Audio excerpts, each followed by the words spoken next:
افغانستان لپاره د بریټانیا د سفارت چارسمبالي رابرټ ډیکسن د کډوالو راستنیدونکو چارو له وزیر مولوي عبدالکبیر سره په کتنه کې له ایران او پاکستان څخه راستنیدونکو کډوالو لپاره مرسته اعلان کړې او په وینا یې بریټانیا به د افغانستان له سرپرست حکومت سره تعامل ته دوام ورکړي. بهرنیو چارو وزارت وایي د یاد وزارت سرپرست وزیر مولوي امیر خان متقي د پاکستان او ازبکستان د بهرنیو چارو له وزیرانو سره په کابل کې درې اړخیزه مشورتي ناسته کړې ده. ګډونوالو د سیمه ییز اتصال، اقتصادي همکاریو او ګډو ګټو پر پراختیا ټینګار کړی. د ازبکستان د بهرنیو چارو وزیر بختیار سعیدوف وایي کابل ته د خپل ورځني سفر په ترڅ کې د افغانستان د سرپرست حکومت د رئیس الوزرا په ګډون له نورو چارواکو سره د سوداګریزې راکړې ورکړې، بشري همکاریو او سیمه ییز اتصال په تړاو خبرې ګټورې وې.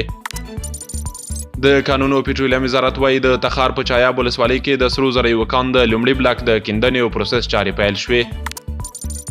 د پاکستان د مذهبي چارو وزیر سردار محمد یوسف په تازه څرګندونه کې ویلي شاوخوا 40,000 پاکستاني وګړي چې ایران، عراق او سوریې ته د زیارت کولو په موخه تللي دا مهال ورک دي. الجزیرې ټلویزیون په یو راپور کې لیکلي چې په ورځني توګه غزه کې د شهیدانو شمیر مخ پر زیاتېدو دی او د نن ورځې له سهار څخه تر دې مهاله د اسرایلي اشغالګرو په تازه بریدونو کې شاوخوا 10 فلسطینیان شهیدان شوي دي. او وروستی خبر دا چې د سوریې دولت د ولسمشرۍ دفتر اعلان کړی چې د قطر امیر، د ترکیې ولسمشر او د سعودي ولیعهد له احمد الشرع سره په درې اړخیزه ټلیفوني خبرو کې د سوریې له ملي یووالي، حاکمیت او ځمکنۍ بشپړتیا څخه خپل ملاتړ اعلان کړی دی.